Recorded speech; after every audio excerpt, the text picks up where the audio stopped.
Alright, today we are going to go over exactly how to draw perfect Lewis structures, okay? So, when we're drawing perfect Lewis structures, the main goal is to make sure that each atom has filled up its valence orbital, its valence shell, okay?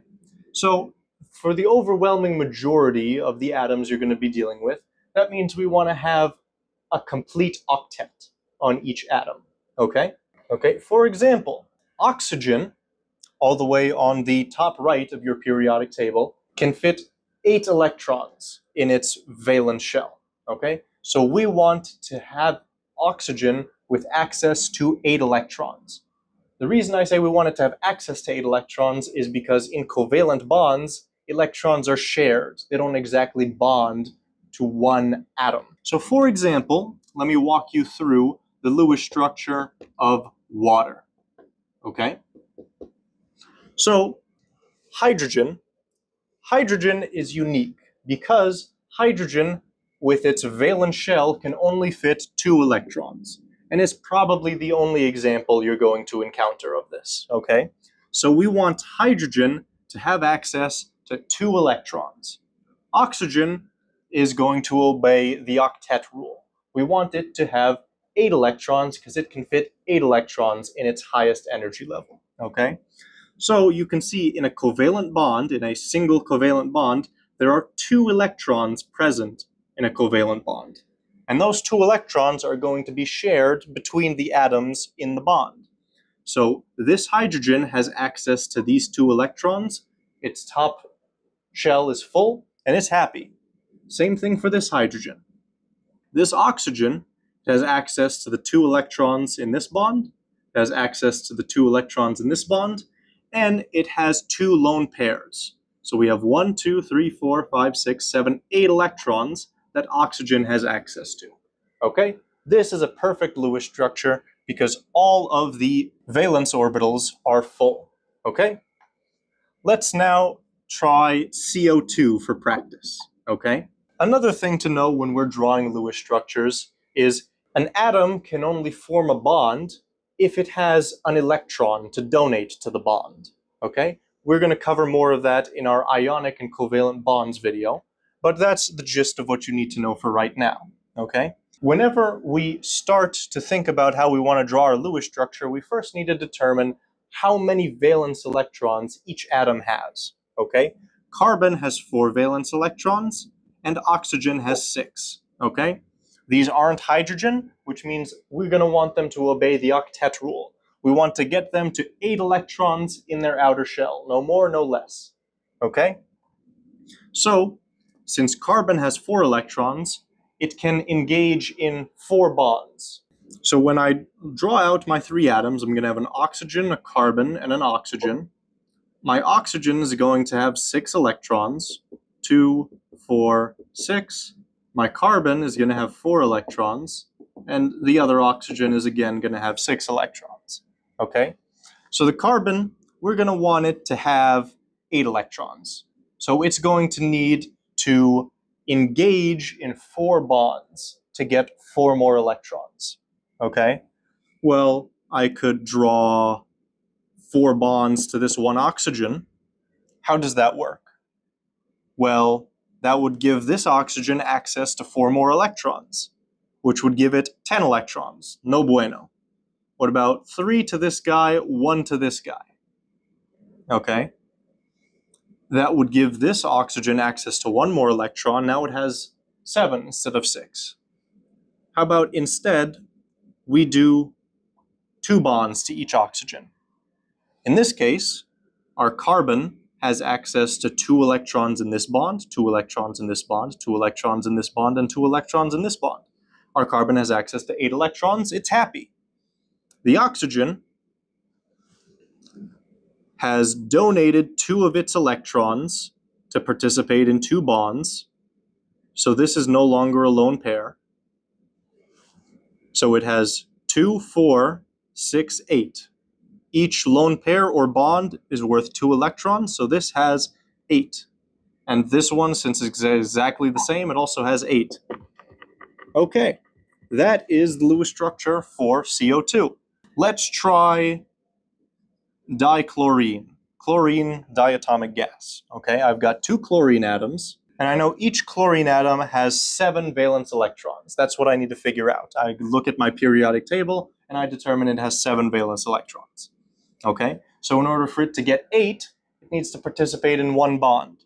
So I can just draw 1 bond between them. And that's how that works. Let's try another diatomic gas, oxygen, O2. Each oxygen atom has 6 valence electrons.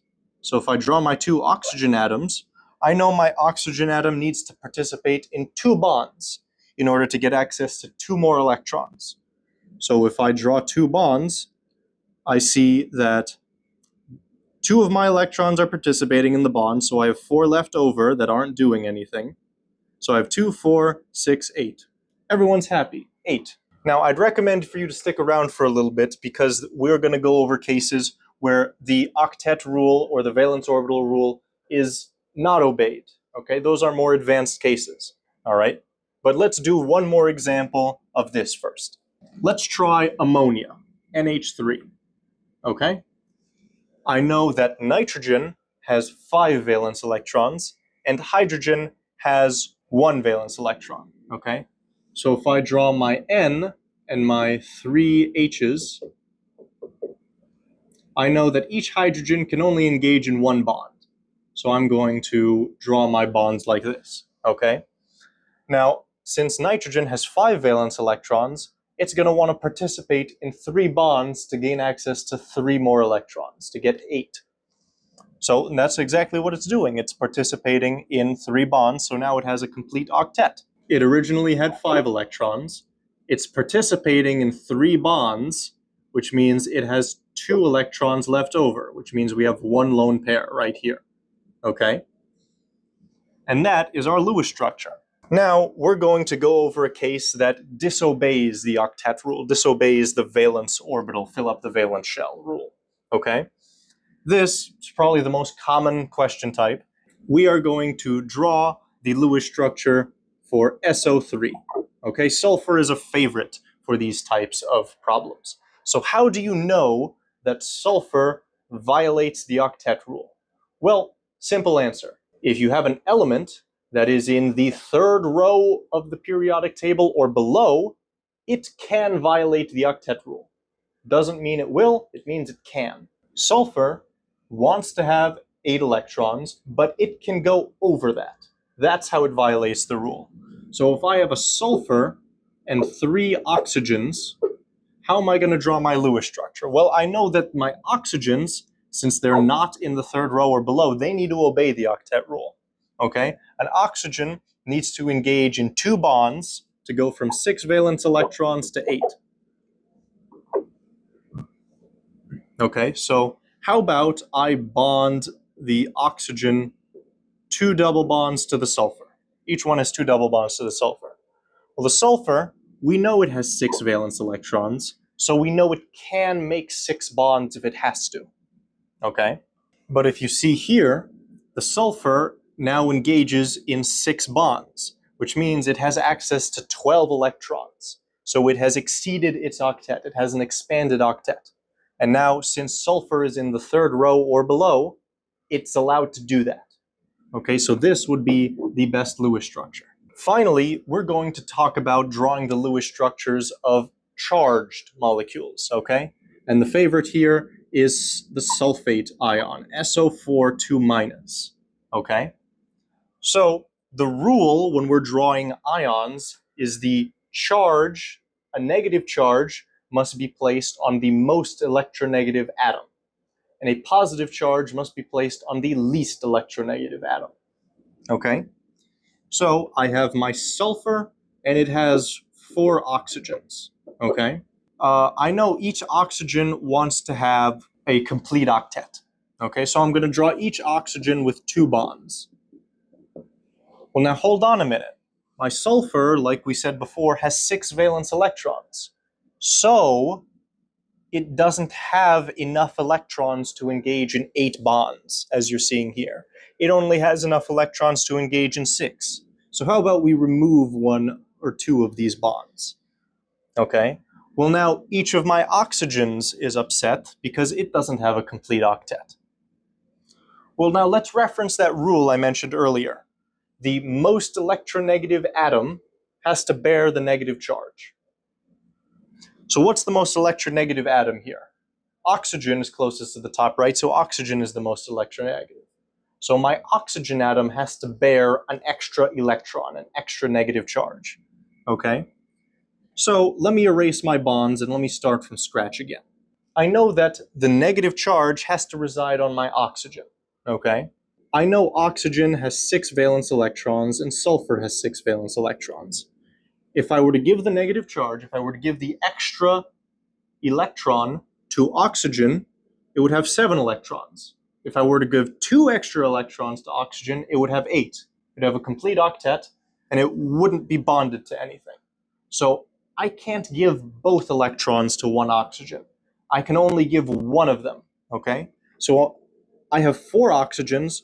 To 2 of them, I am going to give an extra electron. To 2 of my oxygens, I'm going to have them start with 7 electrons, okay? Because they have this extra minus charge.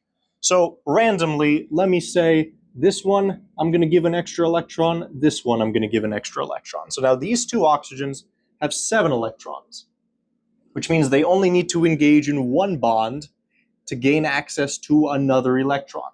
So now these guys have 8. They have 3 lone pairs. 1, 2, 3. 1, 2, 3. Okay?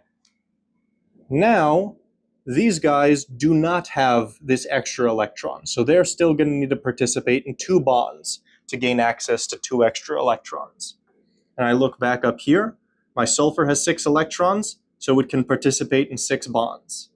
And now, we're all happy. This is the best Lewis structure, so we're good. If you believe you have learned something valuable today, leave a like. Otherwise, if you need extra help, go to meekextrahelp.com or join the Discord server. Either way, have a fantastic day and enjoy life.